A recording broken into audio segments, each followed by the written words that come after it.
Lesson number 3. Lesson number 3 natin is overcoming materialism. Sa unang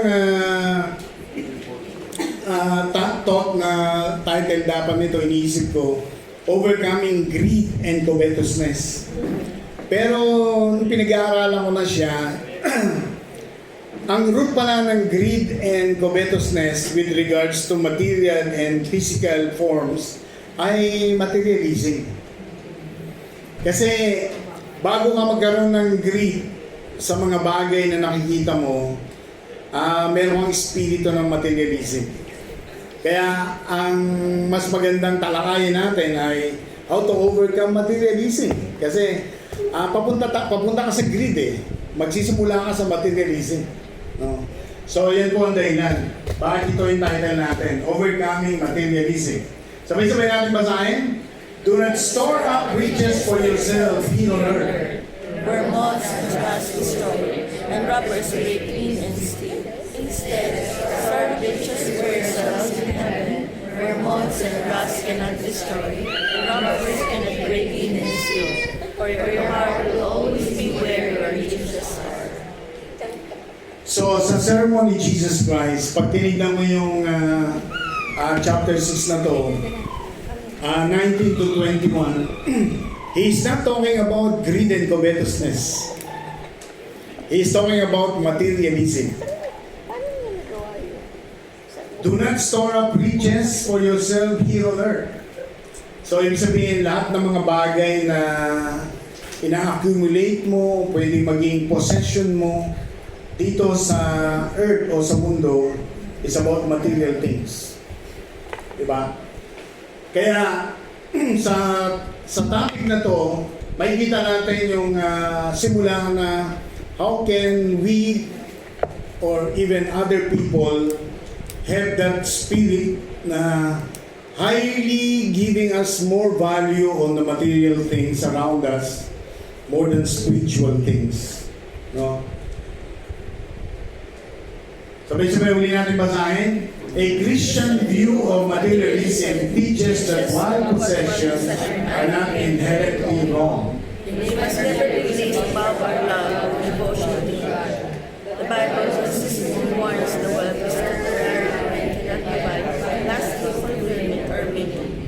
Materialism can subtly deceive us and choke us at our spiritual growth if we are not vigilant, because it is considered only value material possessions at the expense of spiritual and moral values. Therefore, Christians are called to evaluate their priorities to pursue materialism over the accumulation.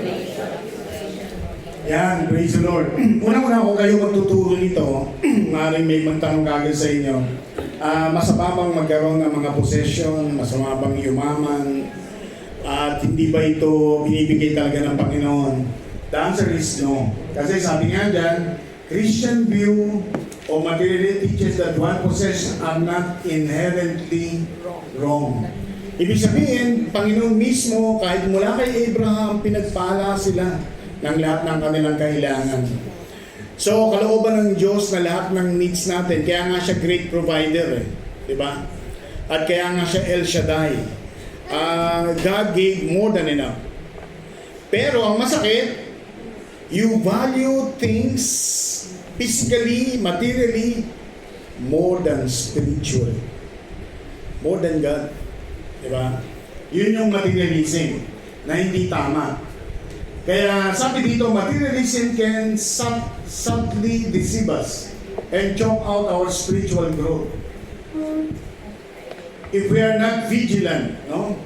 Because material possession is always at the expense of spiritual and moral values. Kaya sa last sentence, sinasabi dito, therefore Christians are called to evaluate their priorities and pursue God's kingdom over the accumulation of wealth. Kaya kasama na dito yung baka nakakalimutan mo na yung duty mo sa Lord. Kasi iniisip mo na lang, yumaman. Diba?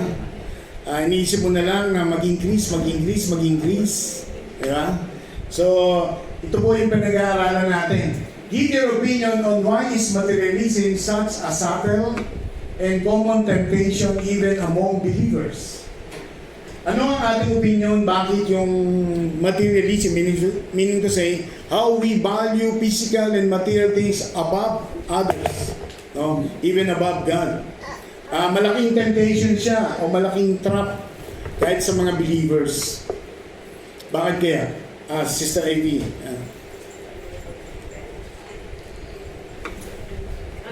Para po sa akin siguro po kasi yung minsan para kay Lord na yung ibibigay natin yung tithes and offering, minsan inuuna pa natin yung sarili natin kasi we want something.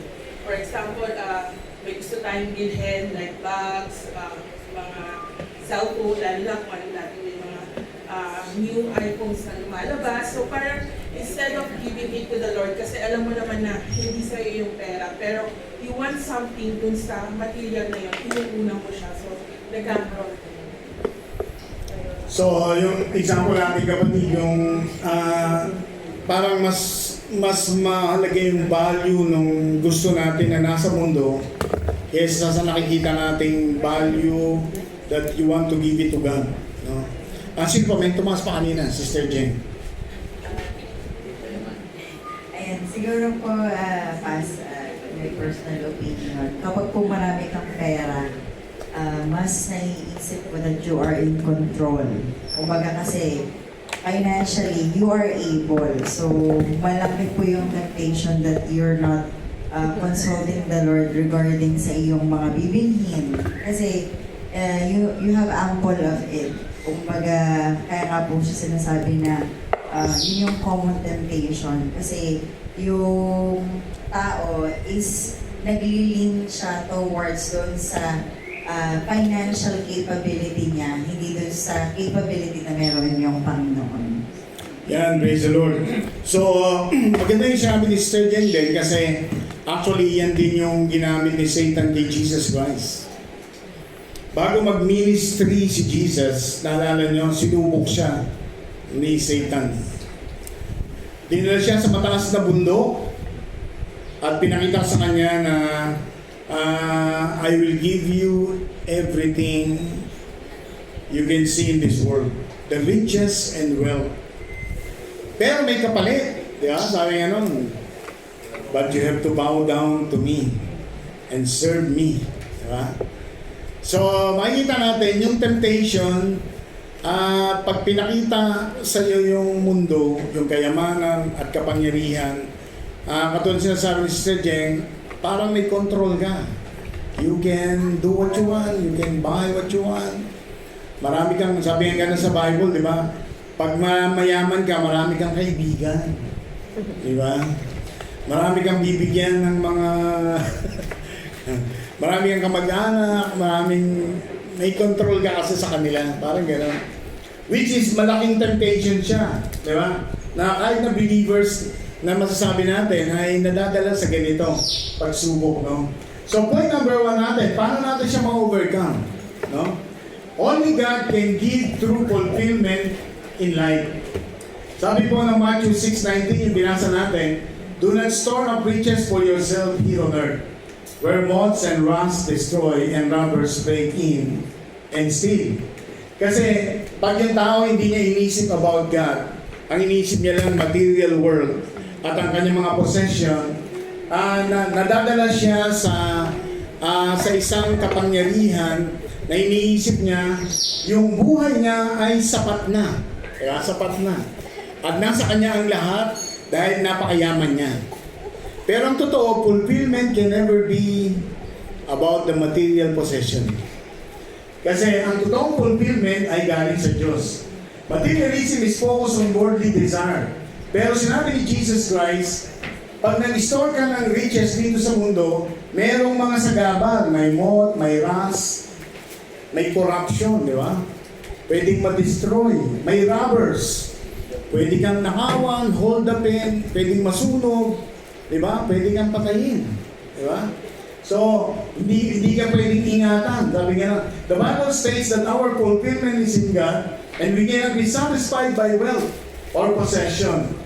Basahin natin yung pinakamayaman na matalino, si Solomon, Ecclesiastes chapter 5, verse 10. Pakibasa. Ano ang sabi ng pinakamayaman, ng pinakamatalino? He that loveth silver shall not be satisfied with silver, nor he that loveth abundance with increase. This is also vanity. So, yung pinakamayaman na nilikha ng Diyos na pinakamatalino rin, sabi niya, kahit anong gawin mo, you will never be satisfied. Di ba? Sa karanasan niya, you can never be satisfied with abundance. So, ngayon, basahin naman natin yung sinasabi ng Genesis chapter 15, verse 1. Good evening po. Genesis chapter 15 verse 1. After these things, the word of Lord came unto Abraham in a vision, saying, Fear not, Abraham, I am thy shield and exceeding great reward. Yeah, tama yun.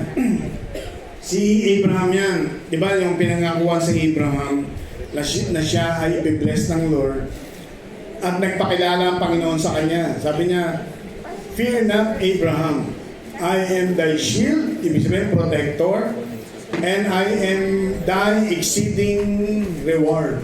So, ibig sabihin, ang Diyos lang ang pwedeng mag-satisfy sa atin. Siya lang ang pwedeng mag-reward sa iyo exceedingly. No? Katulad sa buhay ni Abraham. Kaya, kung iniisip natin yung ginagawa natin at yung binavalue natin na material things ay sapat na para sa atin, para masatisfy tayo, it will never be. No? Hindi siya mangyayari. Katulad ng mga binasa nating salita ng Lord. Ngayon, give some common problems resulting from focusing on wealth or material accumulation over spiritual values. Ano yung mga na-obserbahan nyo, nakita nyo, maaaring naranasan nyo rin ng mga naging problema kapag mas malaki ang pagpapahalaga natin sa material blessing kesa spiritual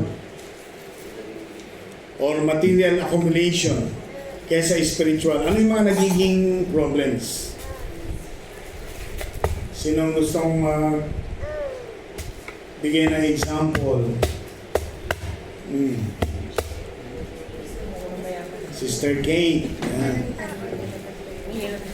Ako po sa personal experience ko na lumaki sa mga churches, marami pa akong nakita ng mga nasirang mga relationship at mga nagwatak-watak talaga ng pastors umalis dahil sa issue ng pera.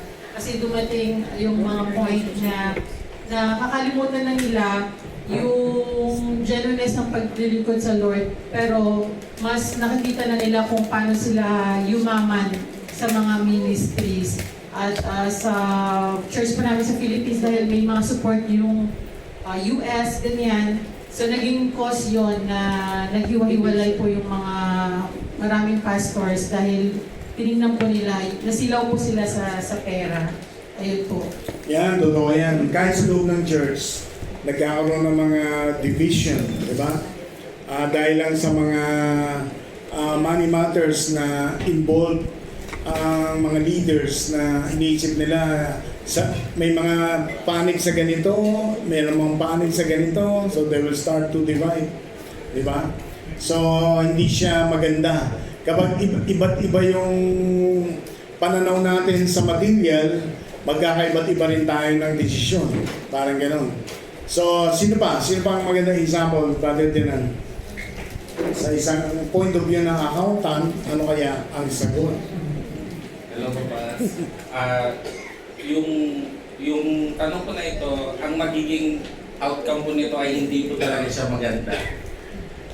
Meron akong personal testimony, sabi ko sa ate ko, ay pag Sunday, i-close po natin yung warehouse para yung mga kasama ninyo dyan, maka-attend sila ng church. Sabi ng ate ko, sayang daw yung kita dahil pag Sunday, market day sa amin. And it turned out, nung mga 3 days ago, 4 days ago, nabalitaan namin yung fish pan ng ate ko. Nag-fish kill, 1,500 kilos. sabi ko sa ate ko, that is the result of pagiging greedy mo masyado. Sabi ko sa ate ko.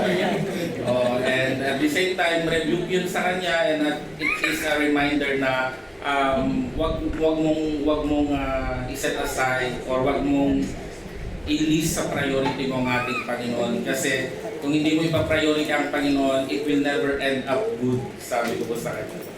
Yan, praise the Lord. So, yung example natin kapatid, yun yung masabi natin, there are certain consequences. No? The Bible will not be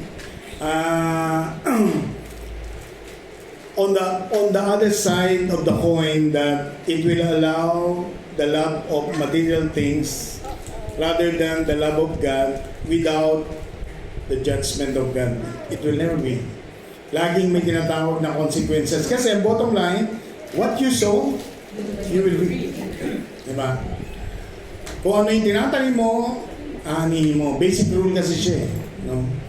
Kaya, pag tinignan mo ang Diyos na sa Kanya, number one, siya yung giver of good gifts. So, hindi mo na siya mababali. Ibig sabihin, lahat ng nasa iyo, galing sa Kanya yan. Pangalawa, siya nagbibigay ng increase or promotion. So, ibig sabihin, kahit kumikita ka ngayon ng ganyan, sino magpapala sa iyo? Siya pa rin. Paano mo siya kakalimutan na higit kaysa dun sa mga material? Kaya sabi nga nung, it will be a big error that we honor the gifts than the giver. Diba? So, isang pagkakamali yun. Palapakan natin ang Panginoon. Point number 2 natin, God commanded to love God with all our heart. Sabi nga ng Matthew 6:21, binasa natin, for where your treasure is, there will your heart be also. Kaya yung materialism, pag meron tayong ganyang espiritu, dinadala yung puso natin sa mga material na parang Panginoon mo na siya. No? Na hindi mo tinitignan siya na ito ay gagamitin lang ng Lord para sa pangangailangan mo. Kaya masakit maisipin pero kinuman ng Lord na mag-ingat tayo, di ba? Sa materialism. This means that our heart should reflect God's character and love for others. If our material possession are in the way of us loving God with all our hearts and reflecting Him to others, then we should put away our possessions. This is a form of idolatry. Kaya nga, pag mas mataas ang value natin sa mga material o possession kaysa Diyos, idolatry yun. Diba? Form of idolatry siya. Basahin natin ito, Deuteronomy 6:5 and Matthew 6:24. Deuteronomy 6 verse 5. And you must And you must love the Lord your God with all your heart, all your soul, and all your strength. Mahalin natin ang Diyos, commandment number 1, di ba? All your heart, all your mind, all your soul, and all your strength. Next, Matthew 6. Matthew 6:24. No one can serve two masters. Either you will hate the one and love the other, or you will be devoted to the one and despise the other. You cannot serve both God and money. Yan. So, sa material world, hindi tayo pwedeng magsabi na we both love the material and God. You can only serve one. Sabi nga nun. We cannot serve two masters at the same time. Kasi idolatry yun eh. How can we obey God to love Him above all even if He blesses us with too much material possession? Ngayon, maganda to bilang Christian. Ang unang masasabi natin, pag ikaw ay Kristiyano, there will come a time or you will really experience na i-bless ka ng Lord. I-bless ka talaga ng Panginoon. Kasi yun ang will niya eh. Ang tanong, pag bless ka ng Lord, ito na yung kalaban natin. How you still obey God, love Him, even though you are being blessed by God too much. No? Anong gagawin mo? Para ma-maintain mo yung love mo sa Lord. Yun ang tanong. Paano ma-maintain yung pagsunod mo sa Kanya, yung pagmamahal mo sa Panginoon, kahit na pinagpapala ka ng Panginoon, no? Diba? Paano siya makikintain? Sa kabukas. Ayan, sige. Siguro po, yung lahat po kasi ng mga blessings po natin, ito po ay pinagkatiwala lang sa ating Panginoon. Na maging good steward po tayo sa lahat po ng ating mga natatanggap, nararanasan. Makita din natin yung purpose ng Diyos sa mga blessing natin na natanggap. No? Minsan po kasi, totoo, no, na minsan gusto mong i-enjoy yung fruit ng yung labor. O kaya minsan may mga gusto mong bilhin, ganito yung. Kaya lang minsan nagiging materialism tayo na sobra naman. Parang marami ka ng bag, pagdating mo ng sahod mo or enjoyment ng labor mo, bibili ka na naman ng panibagong bag. Tapos, alam mo yung bag, ang dami ng bag, kasi ang dami ng shoes, ang dami ng ganito. Hindi, actually, totoo yung Bible na sinasabi na merong rust, no? Merong moth. Ano lang siya, yung minsan yung sapatos mo, dahil marami na, yung iba hindi mo na nasusuot, parang isang beses mo lang nasuot, nasira na. Diba? Ibig sabihin, kahit yung bag, no, minsan ganun din.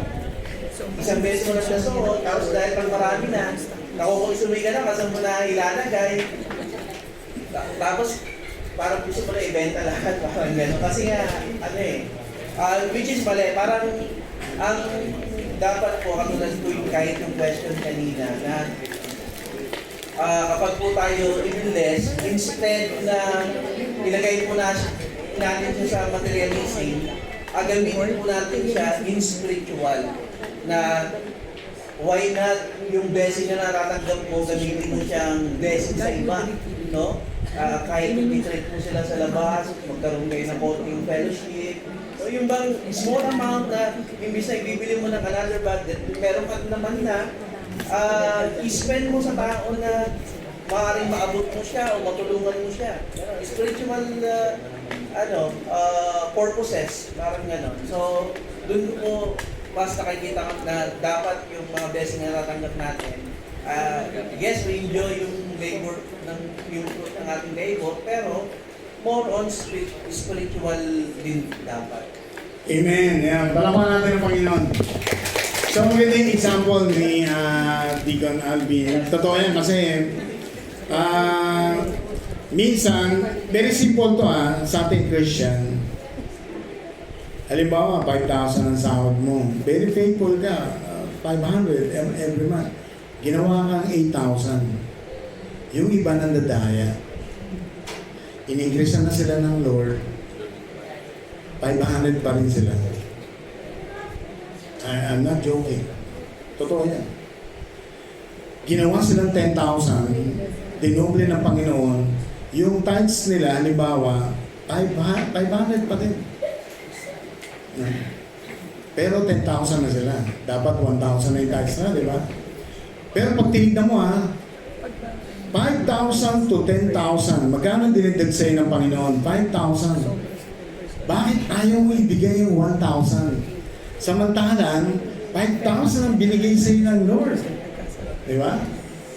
So, yung value ng material na iniisip natin, inaangkin natin. Di ba? Parang ganun yung sinasabi ni Deacon Alvin na yung mga increases na dinadagdag sa'yo ng Panginoon, nakakalimutan mo na yung Lord doon. Sineset aside mo na, kaya gusto mo, yung para sa'yo na lang ang gagamit noon. Dadagdagan mo pa yung gusto mo, dadagdagan mo pa yung material mo, dadagdagan mo pa. Pero ang totoo, ninanakawan na natin ng Lord. Diba? Sister Chesna. Mostly po, pag nabibless na po, meron naman pong nabibless na po sila Christian. Nagbibigay na po sila ng tithes. Pero yung parang as a Christian na pinagpala, nagbibigay sila ng tithes. Pero nakakalimutan nila, nagbibigay naman sila generously. Nakakalimutan nila yung offering.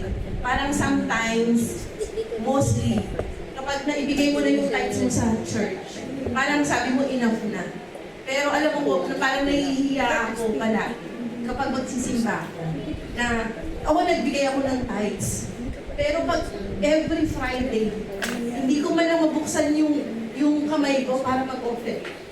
Dahil nakatanggap na naman ako ng panibagong blessing.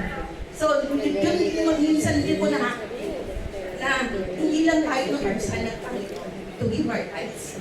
Pag pinagpapala tayo ng Panginoon, every time na dadala tayo sa church, we need to give generously para lalong abundantly. Maranasan natin yung talagang yung tunay na pagpapala, hindi lang sa mga material things. Alam niyo po, marami totoo ang salita ng Panginoon, hindi lang siya sa tithes. We should be generous. Kasi generous po ang Amen, praise the Lord. So, in short, parang dapat ang tingin natin, pag pinagpapala tayo ng Panginoon, we are still steward of God. Steward pa rin tayo, parang manager lang tayo na dinagdagan na ng Panginoon yung trabaho mo, dinagdagan ng Panginoon yung hinahawakan mo, dinagdagan ng Panginoon yung mga dapat mong asikasuhin. Pero it doesn't show na nagiging iyo yun. No? Parang, Panginoon, lahat ng binigay mo sa akin, dinagdag mo sa akin, ako na ang owner nun. Yung nauna lang, ikaw ang owner. Kaya yun lang ang dapat sa'yo. Parang nakakaya sa Lord, di ba?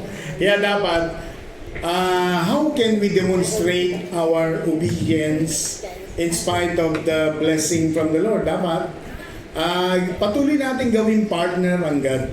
No? Huwag natin siyang limitahan. Sapagat siya kanya naman ang gagaling lahat ng pagpapala, di ba? Ay, Sister Janice. Tama po. Pastor, siguro po dapat ang maging mentality natin para lang tayong bangko. Di po ba yung bangko nag-deposit ang pera, daming pera, dahil hindi sa kanila yun. Di po ba? Anytime na i-withdraw mo, kuhanin mo yung pera mo, you can do it. So tayo rin po siguro, once we acknowledge that every blessing na dumarating sa atin ay sa Lord, at pag mini-withdraw niya, may pinapagamit siya, dinadirect ka niya na dito mo dalhin, dito mo ibigay, o gamitin mo dito, we need to give it freely, not owing na parang sa atin yun, parang bago lang. So, ang Lord pa rin ang owner na tayo ay keeper lang, steward lang.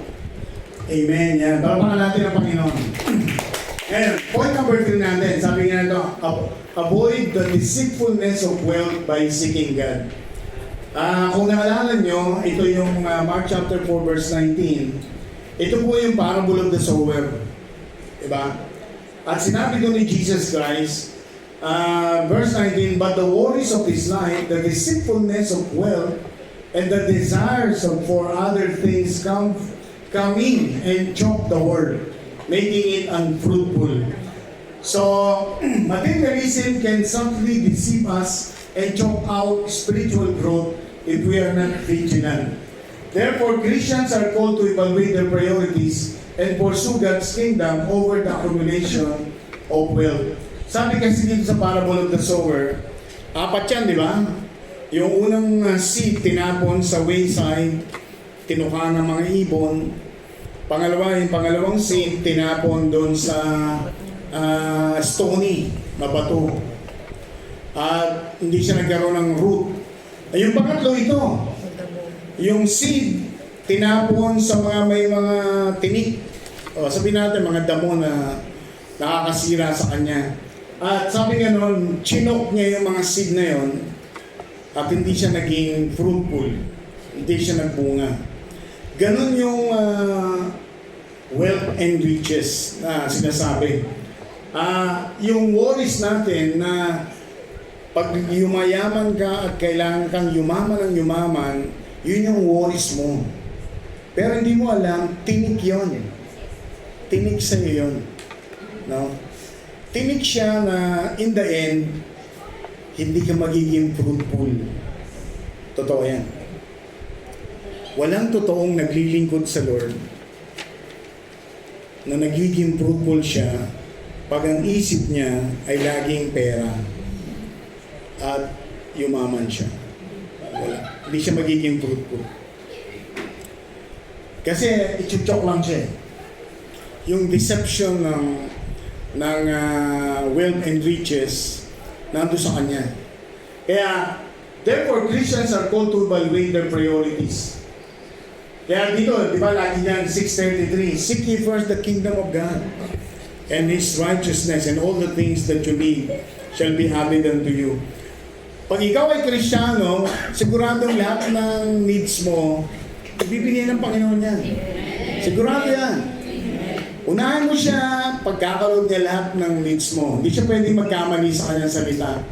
At sabi niya sa John 15 verse 5, diba, sabi niya, if you abide in me, diba? He is the vine. Sabi ganon. Siya yung magpapalago ng bunga, fruit, because sabi niya, without me, you cannot do anything. Kaya, pag yumayaman ka at inihiwalay mo na yung Lord o hindi ka na kumakapit sa vine, you cannot do anything.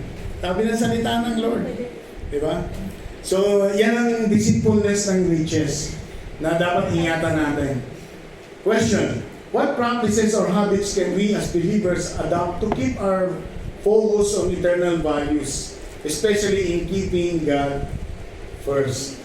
Yan, sino gusto magbigay? Ano yung mga dapat nating i-practice o habits na bilang mga mananampalataya, maging focus tayo sa kahalagahan ng eternal values more than sa mundo in keeping God first. Ano yung mga, siguro, may mga practical na ways or habits na hindi ka mawawala sa focus mo sa God first. Deacon Jeff. Sabi ko pa sa even meron po kaming small business, I'm always thinking na anytime it will be gone. Anytime na maaaring worst comes to worst ay mawawala itong si business nito. But my faith to God will always be there. Tapos saan dapat nandun po yung aming faith na whatever happens, ang kaluluwa namin, ang pamilya ay safe with God's hand, while everything in this world can be gone in any time.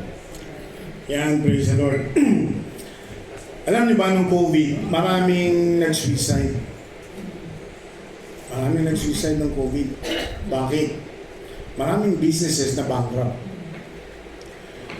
At kung ang puso nila ay ganito na sinasabi nila, yung buhay namin, nasa business namin eh. Yung family namin, nasa business namin yung buhay. Kaya nung namatay yung business, nagpakamatay. Diba? So, mali siya. Diba? So, dapat yung buhay natin nasa Panginoon. Diba? Hindi dun sa business o sa material world. Kasi, pag tinignan natin yung buhay natin, nakasentro dun sa business o sa material, paano mo nawala yun? Diba? So, mawala ka na rin. Diba? So, marami nagpapakamatay na ganyan kasi ang sentro ng buhay nila, tumatakbo lang, umiikot lang dun sa business na yun. O sa career na yun. O sa material world na yun. Diba? So, yun po ang dapat iwasan natin. Ay, sabi dun sa Bible, diba, mayroong rich young man ruler na lumapit sa Panginoon. Sabi niya, how can I inherit eternal life? Sabi ng Lord, dahil nga, sabi pa niya, diba, ay sinusunod ko ang iyong kasulatan, ang iyong commandments, simula pa sa aking pagkabata. So, ibig sabihin, sabi ng Lord, okay, sinusunod mo pala ang commandment ng Panginoon, sell all that you have. Pero hindi ginawa ng rich young ruler iyon dahil nalungkot siya nung sinabi ng Lord dahil napakayaman niya. So, ibig sabihin, kapag tayo ay sumusunod talaga sa Panginoon, dapat lahat ang ating ibibigay sa Kanya, pati ating bulsa, diba? Dapat sumusunod din sa Panginoon. So, napakaganda ng lesson na yun sa buhay ng bawat isa. Dapat ay sabi nga ng Lord, diba, kapag tayo sumusunod, yung talagang sumusunod sa banal na kasulatan ng Panginoon, hindi sapat na tayo ay nakikinig ng kanyang salita, tapos ay sinusunod natin yung commandment ng Lord, pero ito palang isang ito, hindi natin nasusunod yung pagkakaloob ng tama sa Panginoon. Diba, sabi ng Lord sa Proverbs 3:9 and 10, you have to honor the Lord with all your wealth and with all your substance. Sabi ng Lord, but yun yung sinabi niya, and the blessings will follow after. So, yun ang ating dapat buhay Kristiyano na the more na pinapapala tayo ng Lord, the more we have to give all our substance and all our wealth sa Kanya. Kasi We are just caretaker and manager of what God entrusted to us. Kaya sabi ko nga, kung si Deacon Jeff, praise the Lord, dahil ganun din ang motive, ang kanyang motive na sa kanyang business na binigyan ng Lord. Sabi ko nga, kahit sa delegation, ay ang motto ko doon kay Ephraim, kumita ka man o hindi, priority mo ang mag-tithe sa Lord. Kaya kontrolado ko yun, yung sa part na yun, kontrolado ko yun. Kumita siya o hindi, kahit sa ngayon, negative talaga, nagtatimes pa rin siya. Kailangan. Kaya sabi nga nung accountant na nauna, bakit lagi may times? Bakit gano'n? Kasi sabi ko, huwag niyo question yan. Dahil kumita man o hindi ang donation, magta-times pa rin yan sa Panginoon. Kasi yun ang motto namin. Sabi ko sa kanya, sa kanila. So, huwag yung tatagalin yan. At ako, ayun ang aking number one rule sa company. So, praise the Lord. Dahil yun yung sabi nga ng Lord diba, sabi niya, God is able to do exceedingly, abundantly, above all that we could even ask or think.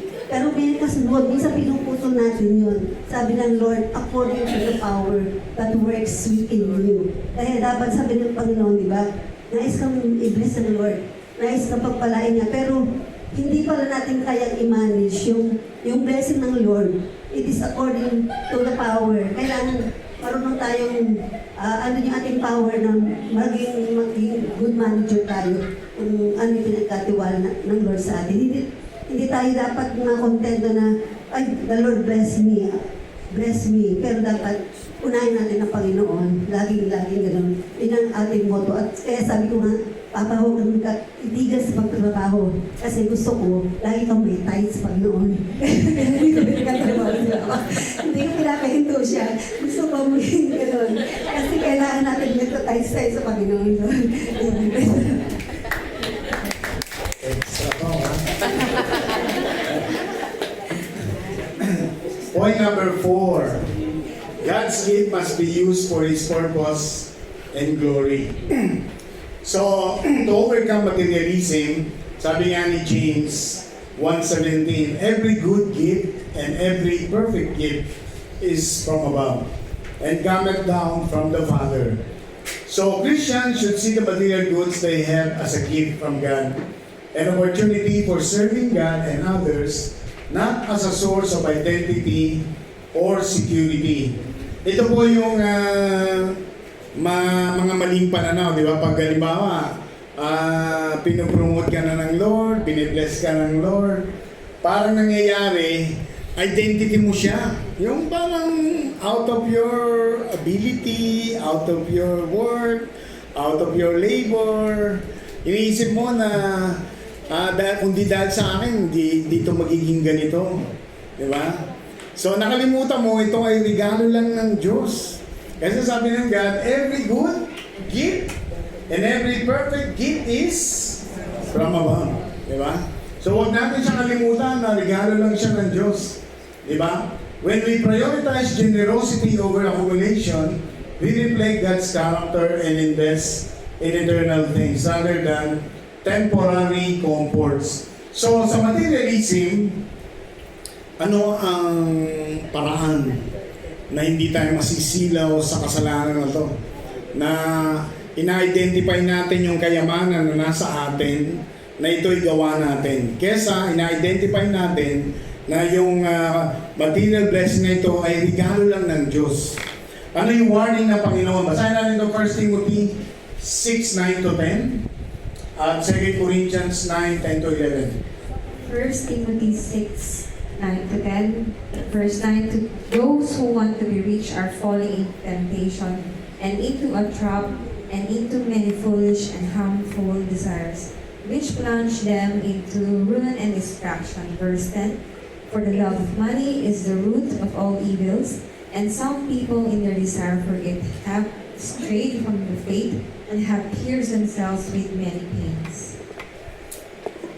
So next, 2 Corinthians chapter 9:10-11. Now, he who supplies seed to the sower and bread for food will also supply and increase your store of seed, and will enlarge the harvest of your righteousness, you will be enriched in every way so that you can be generous on every occasion, and through us, your generosity will result in thanksgiving to God.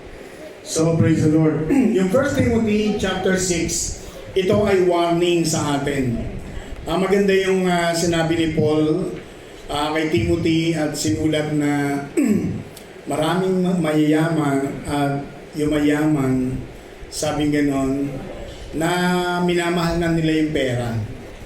The love of money, which is the root of all evils. So, kaya sabi ganon, maraming humiwalay sa kanilang pananampalataya. Sabi gano'n. Dahil sa love of money. Kaya, huwag natin dalhin yung pagmamahal natin sa Diyos na maibaling ito sa pagmamahal sa pera o material na bagay. Ito ay makakapaghiwalay din sa atin sa Panginoon. Katulad ng sinasabi ng 1 Timothy 6, 9 and 10. Sa 2 Corinthians 9, 10 to 11, ito naman yung sinasabi na pag ikaw ay blessed ng Panginoon, lahat ng nasa iyo, kaya niya pang i-bless ulit. He is able to do more. Whether you are sower or nagbibigay ka ng seed, sabi gano'n. Bakit? Gusto ng Panginoon maging generous ka. Yan po yung sinasabi ng 2 Corinthians 9, 10 to 11. So, pag nag-a-abound tayo o nag-overflow tayo ng blessing, nag-i-increase tayo ng blessing, ang gusto ng Panginoon pala, lalo kang maging generous. Diba? Kasi hindi sa atin yan eh. Gift lang yun ng Panginoon. Kasi pwede namang, halimbawa, pwedeng hindi akong bigyan ng gift, pwedeng si Brother Denan, pwedeng si Brother Dan. Nagkataon na kung sa akin nag-ano yun, dapat maisip ko rin, gift lang sa akin to ng Panginoon. Hindi ko dapat angkinin to. Diba? Kasi pwede rin namang iba yung bigyan ng gifts eh. Kaya sa karanasan ko sa church, hindi maganda na may magmamalaki sa Lord. Na sabi, hindi, kung hindi dahil sa akin, hindi mabubuhay yung church na yan. Kasi laki ng tithes ko. Mahirap magsalita ng ganyan kasi pwede namang hindi ikaw ang bigyan eh. Pwede namang iba rin eh. At kung meron namang ayaw magbigay, gagamit ang Panginoon, hihipo pa rin siya. Na ipagpapalain niya yun, itataas niya yun, di ba? Gagamit pa rin ng Panginoon kasi He is able to do it. No? Exceedingly, amen? So last question natin, name some benefits of using God's given resources in supporting the church as the body of Christ. Ano yung mga nakikita yung benepisyo kapag nagsusupport kayo sa church bilang katawan ni Kristo? Sino gusto sumagot? Name some benefits of using God's given resources, Sister.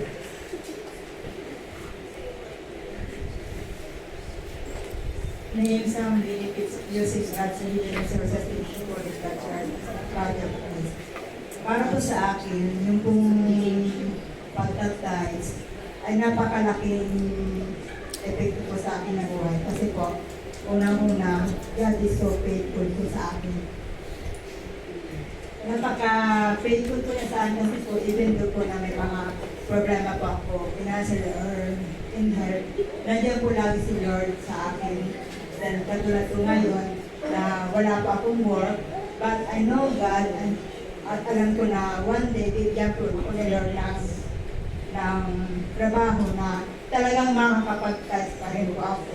At yun po ang sinasabi pa Lord na ayaw kong mawala yung pagtatest ko. Kasi po talagang yung pong pagtatest truly na subok na po yun sa akin na talagang pag nag-test ko ako talagang na masasabi ko po talaga na kailanman po ay hindi po ako iwan ni Lord.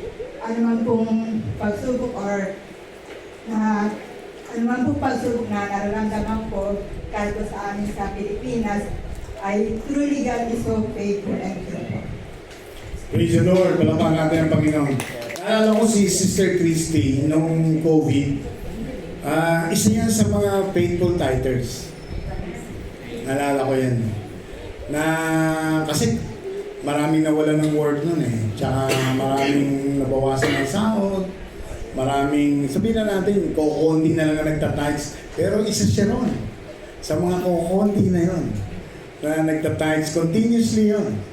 Kaya praise the Lord sa buhay ni Sister Christy.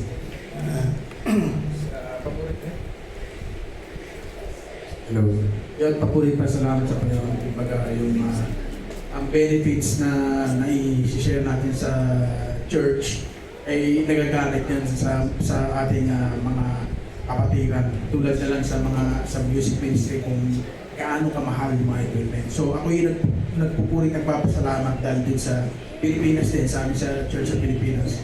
So nag-ano rin kami ng offering para sa Pilipinas, bukod pa yun dito sa Dubai.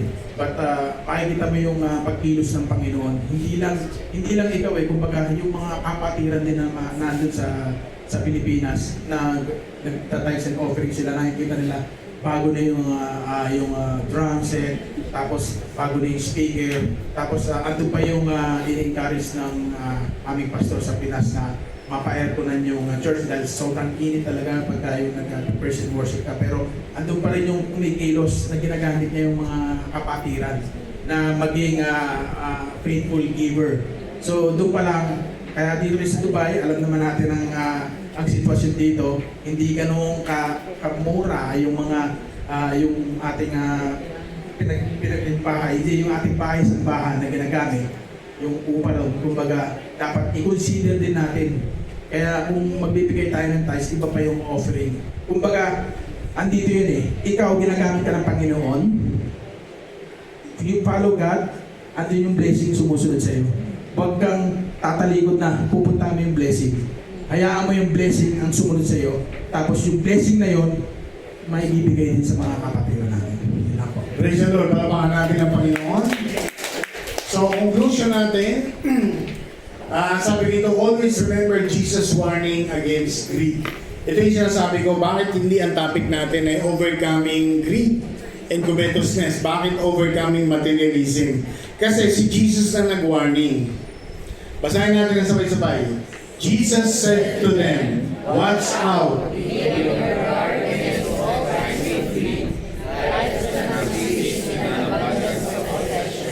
Sabi ni Jesus, pag nagkaroon ka ng maraming possession, pag tinignan mo siya ng mas mahalagang value, nagkakaroon ka ng greed. So, yung materialism, parang ugat siya na papunta ka sa greed. Kaya kailangan pag nagbavalue ka na more than sa Panginoon, kasalanan na yun. Dapat pigilan mo na yung sarili mo. Hindi, dapat mas mahalaga pa rin ang Panginoon. Dapat mas mataas pa rin yung pananaw natin sa spiritual kaysa sa mga material things. Para makaiwas tayo sa greed, no? Kaya yan po yung warning ng ating Panginoon. Sabay-sabay natin ito basahin. I pray that God will truly bless us with the purpose of using every